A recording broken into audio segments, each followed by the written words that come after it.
Monday Sports Reports. Yeah. Brought to you by Tough Man Refresh. Did you ever actually try that? Yeah, I smashed them. We got them over in Japan. I was going to say Tokyo. We didn't go to Tokyo. We went to Fukuoka. Fukuoka for the Masters swimming. And yeah, I tried to get more back into the country than that, but I had some in my checked-in Just luggage. 2-can limit. And a couple in my backpack. And once we got to, where was our stopover point? Like Hong Kong or something. And they went, no thanks. Yeah, dump it. I'm like, God damn it. Yeah. It was delicious. Like, it's an energy drink. Okay. And I would have smashed at least a couple, I think, 2 a day. And then, because you went there, it's a Yakult energy drink. And so I would have smashed a bunch of Yakult and some of their energy drink every day. There was the fridge. We went to the media access area. Mm-hmm. And I, of course, wasn't the proper media. I just went to their fridge and just loaded up because I love a freebie. But yeah, I would like to think if they were aware of this show, they would absolutely want to sponsor it. Those cans, because my intrusive thoughts have nearly won on a lot of occasions, and those have aged 2 years as well. Yeah. So, yeah, no, they're a prop at this point. Yeah, they are. Do we need to address the elephant in the room in that much like the Queensland team, the captains of this podcast have been dropped for this episode? Well, Mitch has been steering the ship, but I agree. They've dropped two stars have just been dropped for this, and maybe just for an one emergency, one game thing maybe. Yep. So we've called in no Lutterell, no Bradnam, Nicholas Davis, and Lachlan Sands. Good to be here. Yeah, good to be Although here. let's look at what I guess an issue that faces some sportsmen sometimes, and not sportswomen, they're well and truly out of the action by that point, thank God. But sportsmen, if you get a call during this podcast to say, hey, it's your wife, which you'd know because, that's what pops up on your phone, I'm in labour, my waters are just broken because you're waiting for, the imminent birth of your son. I've got to finish the game. Right. You finish the game. Right, because that's always... Don't sub me off, coach. That's always the question. Yeah. I just know because this is a podcast. This will be played back to you in the delivery suite. Yeah. No, you'll turn up at the right time and be fine. But when your motives are finally announced, she won't want this played during the delivery. If there's anything, can I please get Monday's sports pod for the birthing suite? That would be lovely. Okay, Lockie, if we can hold you for as long as possible, that would be great. But just going from the top, Mitch. Well, first of all, Broncos looked mean as hell in the All Blacks kit, and they played like the prime maybes as well. Yeah, I mean, what did we score after 80 seconds of the game? And it was like, we're on here. First set. Not even, they're going to be like just back to absolute perfect footy. It just felt like it was the night that, like, for the Titans, it was just going to keep rolling. And what did we, 5 tries in the first half, and I texted my mates like 10 minutes out and said, can we start a petition now? Can we just cancel half time? Because it'll be the best thing for the Titans, for the Broncos to stop the momentum. If we could have just played 80 straight minutes, God knows what that score would have been.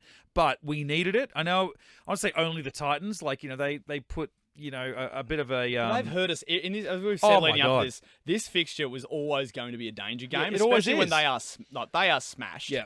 And I couldn't have thought of how that game could have gone better than scoring off that first set. No, but one to get it done for Adam Reynolds' 300th game, one for Reece Walsh to get back in fine form. Josiah Karapani scoring his first 2 career tries. Yep. It was a circuit breaker that the team needed, and I think the Broncos fans needed too. It doesn't matter that it was who the opposition was, to be able to put 8 or 9 tries on a team. Yeah. For a milestone occasion with extra added meaning behind the jersey, which just has to be one of the greatest jerseys of all time.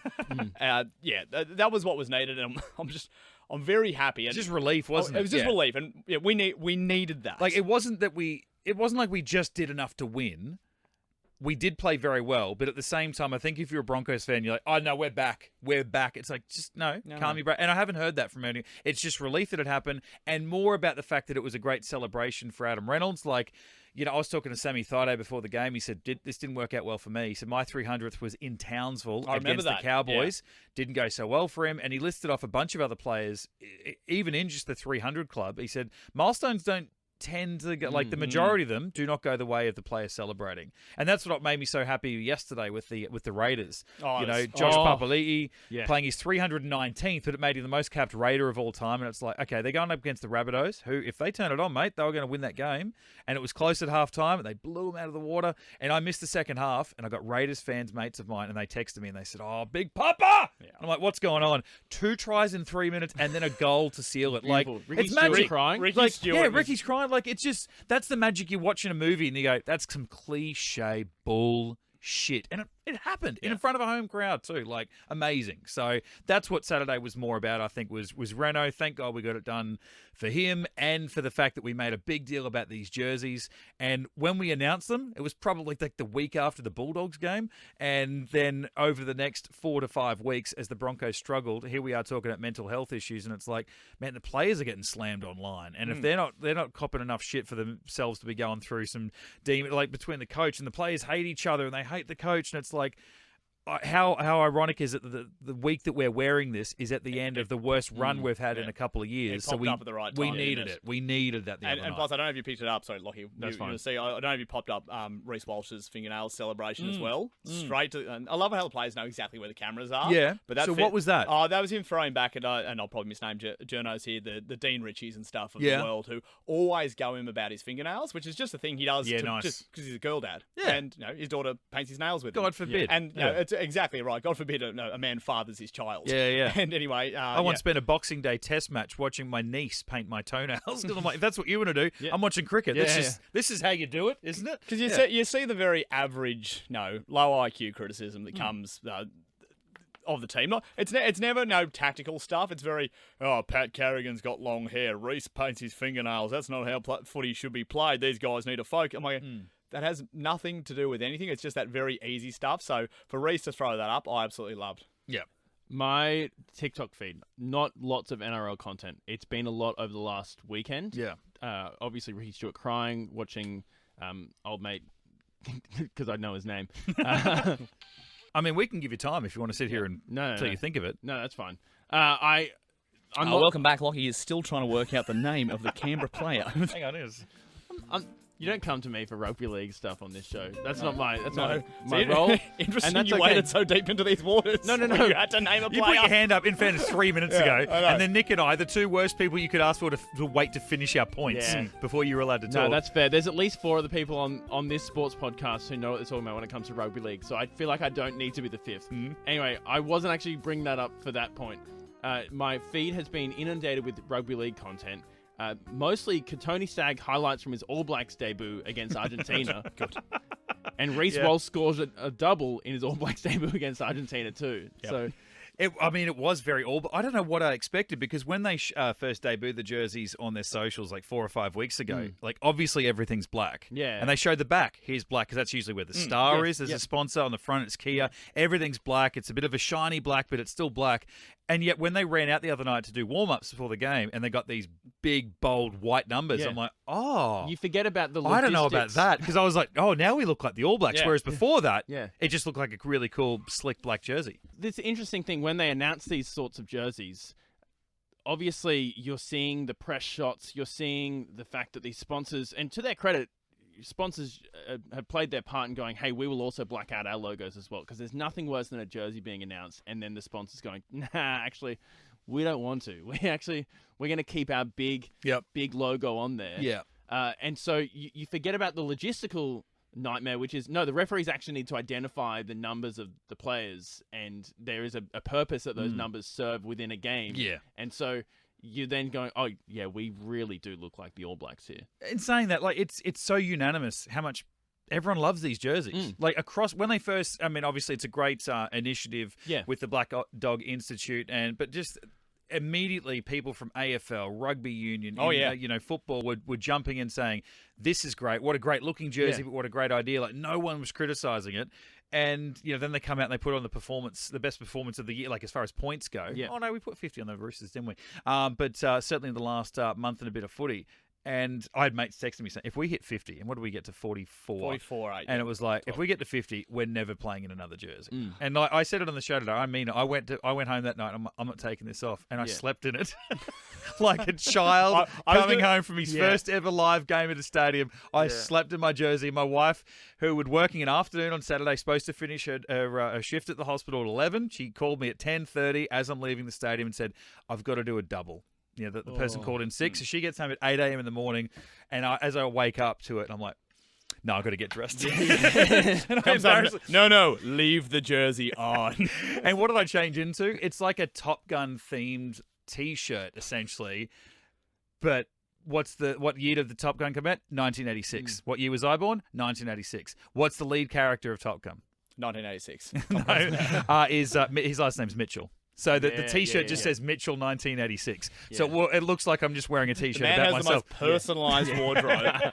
You do have your own style. I take off my black Broncos jersey that I slept in and swapped it for a T-shirt that says my name and my year of birth because somehow that was less embarrassing. What are the rules in the rugby league around, I guess, wearing jerseys? Because traditionally in the football world, you don't wear, you wear your home jersey home and away, unless there is a clash in which you might wear your away jersey. Yep. And then now we're seeing the introduction of third kits, which in the big European leagues, you see them generally worn in the Champions League. Although sometimes, let's say you're a club that has blue and white stripes, you might have the blue and white stripes, you might have a white predominant kit, you might have a blue one, and then you might even have a fourth one that's not from that colour palette, just in case there is a clash. What are the rules in the rugby league?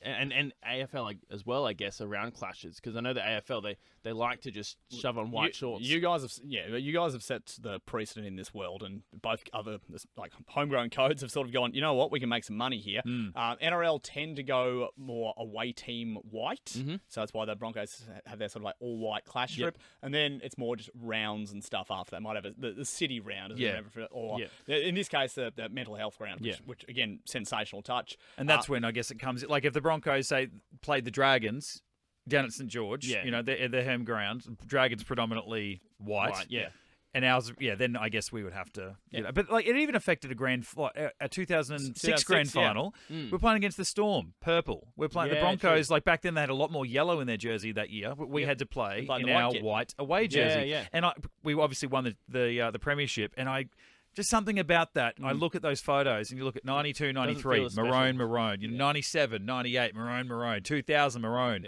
2006, white. It's God damn you for taking that away from us. Whereas the other year we played against Penrith, who are black, but at the same time, our maroon stood out and they said, you can play in your home kit. I guess there is precedent. This kit could make a comeback. This jersey, it doesn't have to just be a one and done deal, right? No, it doesn't have to be. It's for the purpose, but if they can find a reason to do it, usually money, but in this case, it's actually a charitable reason. That's why the Gold Coast Suns brought back their pink kit this weekend, because it sold out ridiculously well. Oh, this went mental. To your point with the 2006 Premiership, Richmond's 2017 flag, their first in nearly 40 years. Because they were technically the away side, Adelaide qualifying first for the grand final, Adelaide got to wear their predominantly navy strip, meaning the Tigers, having black and yellow sash, had to wear their inverted jumper, and a lot of Richmond fans still, that beautiful moment, it's not tarnished in any way, but it didn't look like how they wanted it to in their minds. They got 2 more premierships after that, where they got to wear the classic strip, so it's fine. AFL has a bit less of it, more themed rounds. Sure. But we're now starting to see third kits, and it's all money. But hopefully, and usually there's a good motive. There's a good motive, and there's charity going from the jumpers into it. We're almost getting to it's not quite halfway, but it would be well and truly over a third of the rounds, I would say, that are themes. When we've got Anzac round, and that's obviously a big thing for each. And I don't think it was this year's one. It was definitely, they had a good one, I'm sure. But last year's Anzac round for the Broncos was great. What's the flame in the city? What do we actually call that? The Eternal Flame. The Eternal Flame, right? That was there. Yeah. So it was very Brisbane, right? Yes. We have, that obviously the Brisbane Broncos a couple of years ago threw out the city jersey, with regard to the matchup against the Dolphins. That's a basketball theme that's come in. And that's cool, but that's not really a round thing. Anzac round, Women in League, retro round, Women in League round. Well, now obviously mental health round, Anzac round. What did I already say that? Indigenous round as well. So that's 6. Yep. What I would and love the Broncos Indigenous one is great. As I put my black one up into the cupboard yesterday, there's that one next to the Anzac one, next to the Indigenous round one, and then next to one from years ago when they teamed up. The NRL teamed up at least with the teams that were, I think, with ISC at the time. So the Broncos couldn't do it now, but when they were their sports partner was ISC, and they were teamed up with Marvel. Yeah. And so the Broncos got to be Iron Man. So it looks like an Iron Man 3. If I'm really getting geeky with those people that know that sort of style, and so of course I've got that one as well. So I love all my themed jerseys. As much as I just want to make my cupboard cleaner and have one jersey that I wheel out, I'm like, there's something about having a jersey from the Powers era and the Diamond era, the Travelland era, the Super League one, and I love when they bring back the old ones. But this year, it's very hard to say no to all these. So very money driven, but also when they look this good, I don't really give a shit. It's true. My wife might. The flip side is, though, in 20, 30 years' time, the fact that there are so many jerseys, you look back at ones from 20, 30 years ago and you go, wow, that was such an iconic jersey. I have all these memories. And then you'll see a jersey like, that all black. Oh, I mean, maybe the All Blacks are a bad example because it was a monumental night. Sure. A fantastic win. But you wonder whether having so much, it makes it slightly less special. There was like I don't know if it was a teal, some kind of aqua green thing from like 2001, maybe, of the Broncos day. And that was really Gordon Tallis, Ergon Energy sort of areas. Yeah. And that was like surely one of the first. Like you had your home strip and your away strip, and that was it. And all of a sudden the Broncos had this third strip, and it just like set the NRL on fire. It's like, what do they do? Who do they think they are? Allowed to? And I think they might have only worn using colours that they don't have. Yeah. So that became a real like collector's item, that one. I don't think it ever came back.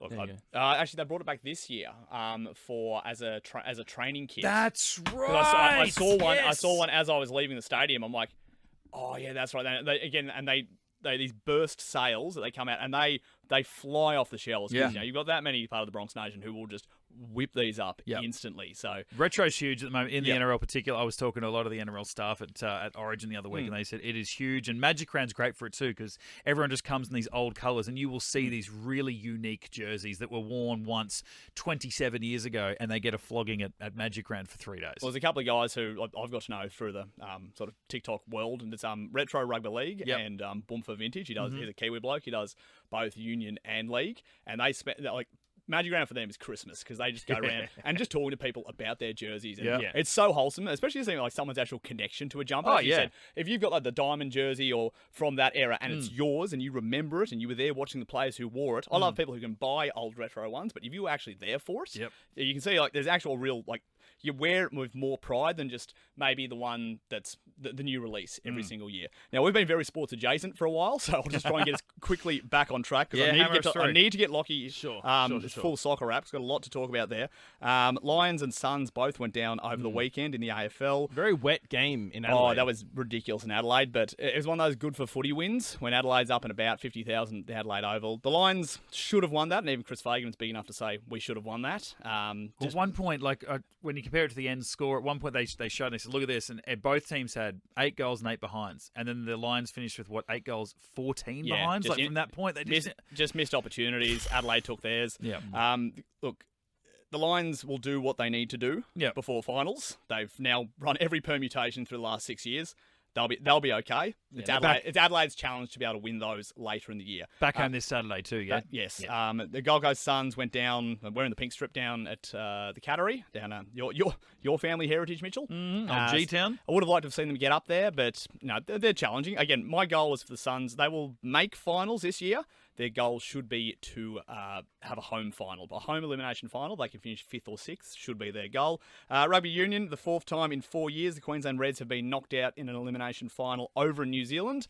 Lost the Crusaders. So, look, unfortunately, no surprises there. That's the end of the Reds' time at the Reds for a fair few players who'll be moving on to club rugby overseas. There you go. And now, quickly, tennis, as we spoke about earlier, Carlos Alcaraz, who was now on the exact... He's won as many Grand Slams as Rafael Nadal, who was essentially the beta version of him, in same amount of years, same amount of months, 5 days difference. What? Wow. So if we remember Rafa coming through, we're like, this kid is incredible. He will challenge Roger Federer forever. He came through. I hated him early because I love Federer so much. Yeah. I remember watching him in 05 play Leighton Hewitt in, I think it was a quarterfinal in the Oz Open. That was Hewitt's run to the final. I just remember thinking this 18-year-old Spanish kid is going to be incredible. Now, Alcaraz is just going to be the exact same. But the problem is we've got a couple of players who are we have the golden generation of tennis. So how many did Nadal win overall? He had, I think, he was just shy of either 20 or just shy of 20. The majority of them, the French Open. All three at one stage had 20. Yes, three of them had 20 or 21. Djokovic streaked ahead. Federer a couple more. But Rafa's predominantly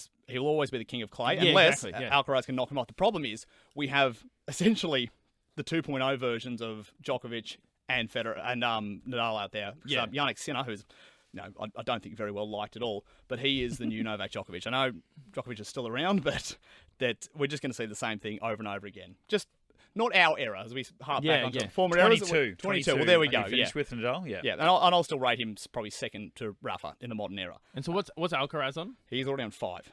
So we're talking about specifically French? Well, I mean, look, people weight it differently. Sure. Some people hold Wimbledon as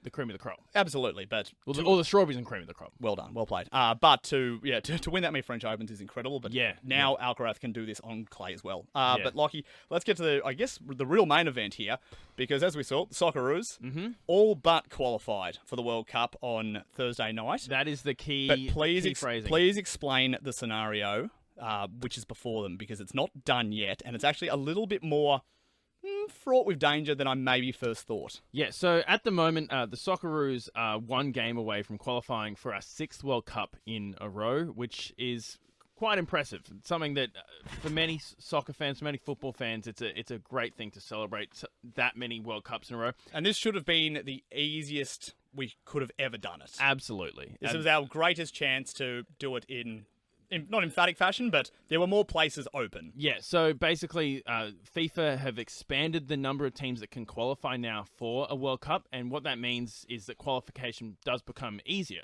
So teams like New Zealand, who don't usually have a path to the World Cup, they've already qualified. And that's why Australia left Oceania in the first place, to have a greater chance. And so now we're at a place where it's technically become easier for the Socceroos, but the start of this campaign was terrible. I don't know if you remember Graham Arnold, who did great things with the Socceroos at the World Cup, equal highest ever achievement as far as finishing goes. Same as our golden generation. Exactly. And in fact, scored in the round of 16. And so we've got to a place where he was in charge, and I think he was honestly falling out of love with the position. And we had that horrible night against Bahrain on the Gold Coast, and basically Football Australia said, no, your time is up. This is not working. They brought in Tony Popovich, who was a part of that golden generation, who's won an Asian Champions League with Western Sydney Wanderers, and he has done incredibly well. It's gotten the results that we need to get back to the position where we need to be. Where we stand ahead of Wednesday morning, our time, Australia is going away to Saudi Arabia.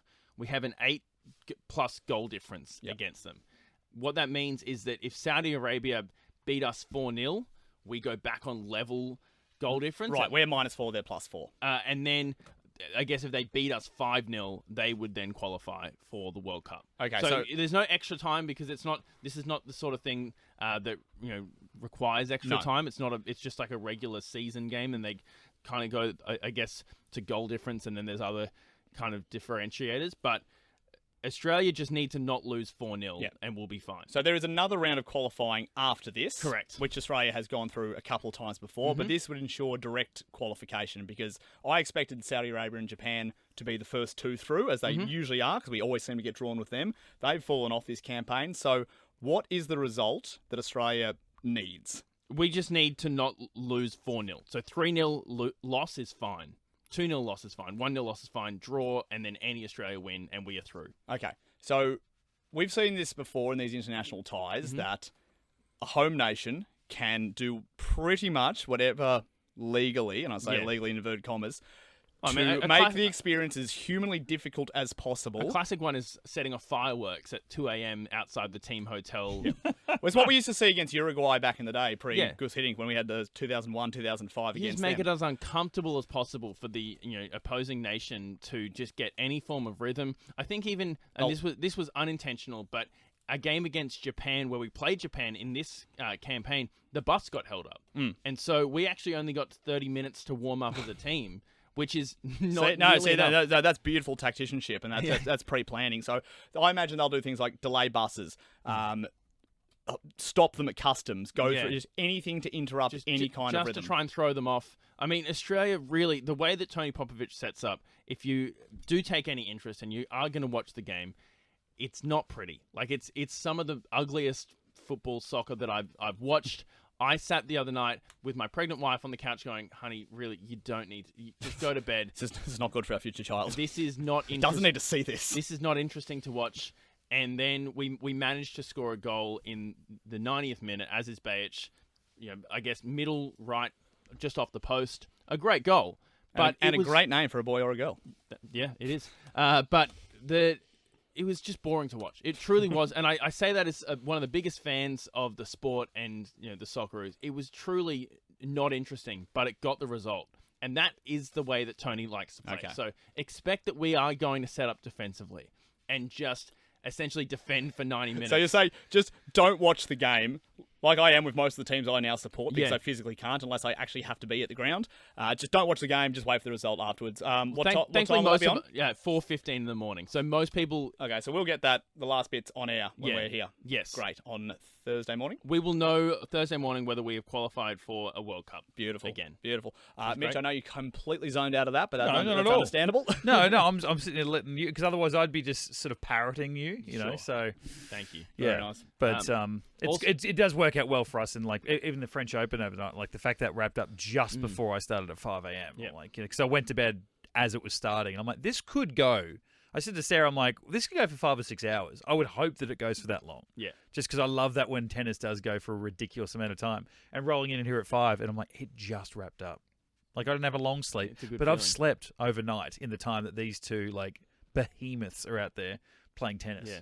It is a nice feeling to know that there is sport still kind of going on and you can wake up, and especially if you're partially interested in what's going on, you can just check in and be like, oh yep, that's still how Oh it no, is. coming into June, July, like the passive watching as we come into between French Open, Wimbledon, we've got Origin, seasons of footy flying. We're going to have Tour de France where everyone can just pay a little bit of attention to that. It is honestly, it is the best time. And a few more eyes now on F1 as well. Just the fact that we've got an Aussie out there just absolutely killing it. So like I don't. It's not my sport. I've just never been into it, but I'm, obviously okay. going to jump on a bandwagon because there's an Australian in there. so Even obviously athletics is popular right now, Mitch. So what year is it? also, Like, what's happening? also, let's just celebrate the first sports pod without bringing up athletics.